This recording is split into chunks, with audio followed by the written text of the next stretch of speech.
So I, 51 male, have 2 children, a daughter, 17, and a son, 19. My wife, 49 female, also has a daughter, 18, and a son, 16, from a previous marriage. My wife and I have been married for 9 years and have been together for 10. My ex-wife and I are on good terms. Even though we are not together and are technically not a family anymore, we still do everything as a family. I have a lot of respect for my ex-wife and still love her as the mother of my children. My ex-wife is a very wealthy woman. She comes from a wealthy family. She is also a lawyer and earns well. My ex-wife provides our children with anything they want. My kids have everything they've ever wanted. She especially buys my daughter expensive purses and clothing. I would personally never buy my daughter an $8,000 bag, but if their mom wants to do that, she can do as she pleases.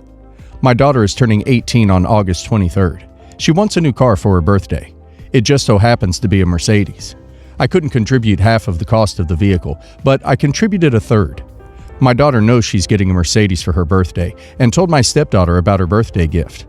My stepdaughter got upset and told my wife. My wife got angry with me because, according to her, my stepkids feel left out. They always see my children with expensive items or watch them receive expensive gifts, and she finds that unfair. I argued that they didn't receive these items from me, but their mother and her family. My children are allowed to walk with these things. She argued back that I'm contributing to buying them, that I'm a massive a-hole for making such a big financial decision without her knowledge. She yelled at me, telling me I'm treating her kids unfairly, because my ex-wife can afford to buy a car without my help, and that I could have helped buy my stepdaughter a car, and that it's unfair my daughter has 2 cars and my stepdaughter has none. She lastly told me I'm treating my stepchildren unfairly, and I'm favoring my children over hers. She finds it tasteless and inappropriate to have my children walk around with expensive items, while her kids don't get a crumb from me. I simply just told her that my son and daughter are my only obligations in life. They're my kids, and if I want to help their mom buy a gift for them, I should be able to. When it comes to my kids, I can make any financial decision I want. That is between their mother and I. It doesn't involve her. That also goes for her. It's between her and their father. She told me I'm a coward and a jerk for treating her like a side dish and not stepping up as their father figure, while knowing the situation with their dad. I told her I have it together with their mom, and it's her own responsibility to have it together with their dad. It's not my obligation to treat her kids the same as my own, in regards to expensive gifts. She told me to duck off, and we haven't spoken since. Am I the a-hole? Oh boy, you lost me at the last part. Okay, first off, you are married. Your finances are 100% your wife's business. Secondly, you are majorly an a-hole for telling her your only obligations in life are your kids. You are married and have stepkids that live with you. You sound like you are still clinging to your first marriage and family. You're the a-hole, not because of your ex getting kids fancy crap. It's not fair, but it's from their mom. What makes you the a-hole is your last paragraph. Surprise, a-hole. Your stepkids are your obligation too. You took on the obligation the moment you married their mother. You're a family too. Start acting like it. You're the a-hole. Why would you marry her if you're going to treat her kids that way? Also, she's right. If your wife can just buy the car easily, why not put that money to help buy your stepdaughter one? Especially if your daughter has 2 cars at 18. They're going to be entitled for the rest of their lives. Me, female 29, and my husband, male 30, recently got married in Paris. It was a huge wedding with over 60 people attending. I've never been on good terms with my mother-in-law, and if it were my choice, wouldn't have had her at the wedding, but I put our differences aside for my husband and invited her. Everything was fine after I'd sent the invitations out, until I had a text from my mother-in-law asking if any children would be attending the wedding. I of course said yes, as I have a son, 6, from a previous relationship, who loved my husband as if he were his dad. This was a huge problem for my mother-in-law and demanded that I hire a babysitter for my son, as he isn't even my husband's real son. My blood was boiling at this point, but I kept my cool for my husband and explained calmly that it is my wedding and I would like my son to be there. After some back and forth words, she finally agreed. After that one little argument, everything was great and we had a few days to go to the wedding. It was stressful getting everyone to the airport and into hotels, but it all went smoothly enough. We all got to the hotels, and mother-in-law insisted that she would share a room with me, my husband, and my son. Both me and my husband told her that we wanted some alone time with our son before the wedding when we won't be able to pay him much attention, so mother-in-law should just share a room with my sister-in-law. She walked away angrily. After that, I thought mother-in-law would lay back on the arguing to not cause me any stress or problems for the wedding. But just a day before my wedding, she started kicking off again, saying how she should have been my maid of honor. I don't get where this came from, as she knew she wasn't the maid of honor from the start. I didn't want to argue, so I just walked away. And then finally the day of the wedding came. The ceremony went perfectly, and it was amazingly, truly the best day of my life. Until the after party, where everyone just had drinks and had fun without a care in the world. It was time for me and my husband's dance to my choice of song. We were halfway through dancing when I hear a loud booing from a person in the crowd. And of course, it was mother-in-law. She stood up and started shouting, "You have taken my boy away from me. He will never love you as much as he loved me. A boy's mom should be the only women he should ever love." I turned to look at her. She finished with, "You will never be good enough for my son." That's where I lost it, and got in her face, shouting, "You have done nothing but ruin everything for me. You ruined the days leading up to the wedding and the day of my wedding, and I will never accept you as my mother-in-law." She started to cry and ran out of church. The rest of the night was very awkward, and everyone went home early. All of my family are calling me an a-hole.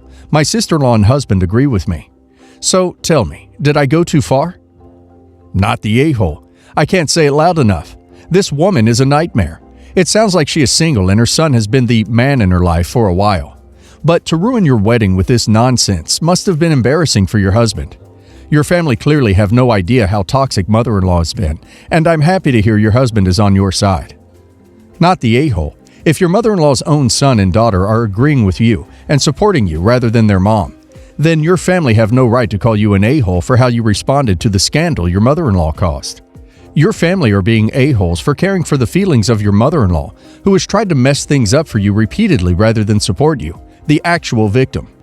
Not the a-hole. You didn't do anything wrong. Why weren't all these people who are saying you did telling her to shut the duck up? I think your husband needs to tell her that you didn't take him away, but her behavior pushed him away. Then go no contact. My dad had me, 31 female, with my mom, and then they divorced when I was 4. Met my stepmom when I was 6, and they had my little sister when I was 9. I've always felt like I was stuck in the middle, but I've always been the closest with my dad. But all of my life I felt like he favored my younger sister over me. Throughout my life, my dad has struggled with a drinking problem. Functioning. Never been to rehab, quits periodically and starts back up when he wants, but is an explosive and angry drunk. And when I got married, I requested he didn't drink at my reception, and I would also limit alcohol so that everyone else wasn't getting completely plastered too. But he flat out told me that if he wasn't allowed to drink, then he wouldn't come, even to walk me down the aisle. It was heartbreaking, but I relented eventually because I really wanted my dad there. This was 6 years ago. A couple months ago, my sister got married and told my dad he wasn't allowed to drink at her reception and that he wouldn't be allowed to come at all if he did. He agreed immediately and didn't argue at all. It wasn't the first time I've seen serious disparities between how he treats us. But what is so frustrating to me is how differently we treat him. I try to take care of him when he needs me. My sister treats my dad like garbage and even went a whole 2 years without speaking to him. This was right after he divorced my stepmom 4 years ago. Not a single call, text, anything, and he was having some serious health issues during this time. And every time I would go over there and see him, he would only ask if I had talked to my sister and would beg me to call her. And I did try to convince her a few times to talk to him, but she would just shut me down every time, until finally after 2 years they started talking again. The other day I saw my sister and we got to talking, and I expressed how frustrated I was that our dad treats us differently, and I asked whether she noticed, and she said she did. She told me that our dad would always walk over me and take advantage of me until I stopped enabling him and also ended my streak of financial dependency on him. I divorced my own husband 2 years ago, and now I am a single mom, and my dad has helped me out by helping make rent when I need it, or helping me with my car payments, but he gives me crap for it every time. She claimed our dad is a user and aggressive, and when I tried to defend him, she told me that I didn't know how he really used to be because I stopped living with him when I was 15, and she was 6, and that was before his drinking got really bad. My dad isn't perfect, but I didn't think it was fair of her to badmouth him like that. So I told him what she had said, expecting that he would at least be upset. But he just told me not to rile my sister up, as if any wrong move would send her away again.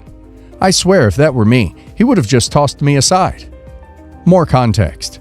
Growing up, I would spend half the week at my mom's with her husband and his kids, and then the other half with my dad, stepmom, and sister. When I turned 15, I went to live with my mom full-time because they moved farther away, and I would no longer be able to go back and forth as easily. You're the a-hole. You are jealous that your sister has boundaries and enforces them, so your father has to treat her differently, i.e., with respect. She told me that our dad would always walk over me and take advantage of me until I stopped enabling him, and also ended my streak of financial dependency on him. She nailed it. This is not favoritism. You're the a-hole. Sounds like she is right. You gave him an ultimatum about not drinking at your wedding, and then quickly caved. She gave the same ultimatum, and he didn't argue, not because she is the favorite, but because she had obviously established clear boundaries, and he likely knew she would follow through with her threat. You are enabling his behavior, then acting shocked that he walks all over you. No a-holes, except your dad. Listen to your sister, she's telling you the truth. You did not grow up in the same house with the same man. He probably feels much more guilt about the aggressive crap you missed but hit your sister full in the face. Plus, he knows what she'll tolerate versus what you'll tolerate. A man like that knows exactly who he can push around and manipulate and who he can't. I, 24 female, have a brother who is getting married to Victoria, 25 female. Vic and I have a very good relationship. Last year, my brother proposed. Vic took the lead for all the wedding preparations because she is taking a gap year between jobs. My brother supported easily both of them and the wedding. So whenever we have questions about the wedding, she's the person we need to talk to. Important background info. I'm allergic to nuts and coconuts. I don't need an EpiPen, but I have massive diarrhea. Last time I had a reaction, I was so dehydrated I needed to go to the hospital. For the wedding day, we have a caterer planned for an only family brunch. Then it's the ceremony, and then we have a celebration with all the guests. So, for the meals at the wedding, I texted 2 months in advance to Vic to ask if I would be able to eat, and told her my specific food allergies, in case she forgot. I told that if not, I would be able to bring my lunch and eat amongst everyone without any problem. It's something I do sometimes at big family gatherings, because I don't expect everyone to be extra careful every time for me. Vic told me that everything should be fine. 4 days before the wedding, I texted again to be sure, and she said that the menu does not contain any of my allergens. Wedding day. On the family brunch, I started to feel bad in my tummy. I privately asked to the chef if anything contained any nuts or coconuts, and lo and behold, the sauce for the egg contained coconut. I excused myself and went back home, 20 minutes away from the venue. After this, well, you can imagine the toilet became my best friend. I passed the next 5 hours on the toilet. I texted my brother to excuse myself, that I won't be able to come to the ceremony and I would try to come to the celebration. So around 8 hours after the brunch, I was capable to go back to the celebration. I did my wedding toast to my brother, and after, Vic came to me and asked why I was absent from the ceremony. I told her that the brunch did contain coconut, and I passed the whole day on the toilet, that I'm glad I was able to come back to the ceremony and did not need to go to the hospital. She then left back to my brother and spent the rest of the evening talking to guests. The next day, I received many texts from my brother, saying I was an a-hole for telling her during her wedding day that she was responsible of me being sick, and that I should have told some lies to make her happy. He told me she cried the whole wedding night about this. Since then, I've received texts from family members, friends, bridesmaids, who called me an a-hole for ruining her wedding night. I'm starting to believe I was an a-hole and should have said to her a false reason explaining my absence during the ceremony because it ruined her evening. So, am I the a-hole? Should I have lied to her? It was important to let her know the truth. If she had caterers who promised not to use an ingredient, and they did, she needs to figure out why this happened and maybe get something credited back. Someone could have died. Her emotions were aimed at the wrong person, not the a-hole. Not the a-hole. Her reaction is not your responsibility, unless you told her directly or passively that it was her fault. Not the a-hole. She couldn't be bothered to find out what was in the brunch foods, or to pass your food sensitivity information on to the caterers. If you had been severely allergic, that would have meant an ambulance at the brunch. This is entirely on her. If she cried about it, that should be guilt for her earlier lies. I have an older brother, call him Mark. Mark was a solid older brother, and he did all he could to look out for me. However, one of the patterns that emerged is that he still treats me like a kid, especially when it came to women. My brother is the better looking, more attractive brother, and when I didn't have a girlfriend, he would be hard on me, telling me I need to hit the gym, I need to not dress like a dad. Mark and I used to have a really good relationship, but we lost our closeness after I left for medical school. I was busy, and it was really difficult and expensive for flights. After I completed my residency, I moved back closer to my family and friends, where I met my now fiancée. After I introduced my brother to her, him and his wife, they gently were trying to get me to break up. They were like, "Oh, you guys don't seem compatible. She is older and has a family already. You should find someone more compatible." I was like, "You don't even know our dynamic yet. How can you say that?" And I really tried to get my brother and his wife to see my fiancé as a whole person. And again, initially they were nice and were like, "We have our reservations, but okay, if it makes you happy." Then one night, my brother was over at our family's house, and he was really drunk. And he starts going off. My fiancé was not present and at the time was just my girlfriend. And starts going off on how my fiancé is with me for my money, that I'm just being used for a paycheck, and that when we have kids together, to not be surprised if the baby comes out with a tan. I was like, "Mark, stop." And he just kept pressing on with his insensitive comments. Well, now that me and my fiancé are engaged, I did not invite my brother to the wedding. I don't want to deal with him making ignorant comments. My family is telling me to forgive him. My fiancé says that she really doesn't want him to come, but if I invite him, she understands. I understand he was drunk, but I feel that he really crossed the line, and this is fair. Am I the a-hole? Not the a-hole. Alcohol tends to be like a truth serum. He said what he thought, even if he wouldn't say it when sober. He's an R, and so is his wife. Have an enjoyable wedding without worrying if they would misbehave, and I'm sure they'd be making comments to the other guests. You can forgive, not forget, and still not invite them to the wedding. A wedding is about celebrating the love you have for each other. Anyone who doesn't support that has no place there. Unless you have gotten a very sincere apology and brother has shown his actions match that, you have every right to refuse him, not the a-hole. Not the a-hole. Don't invite him, to be honest. If your family is asking you to forgive him, and he's not the one asking for forgiveness, there's literally no point. He hasn't changed.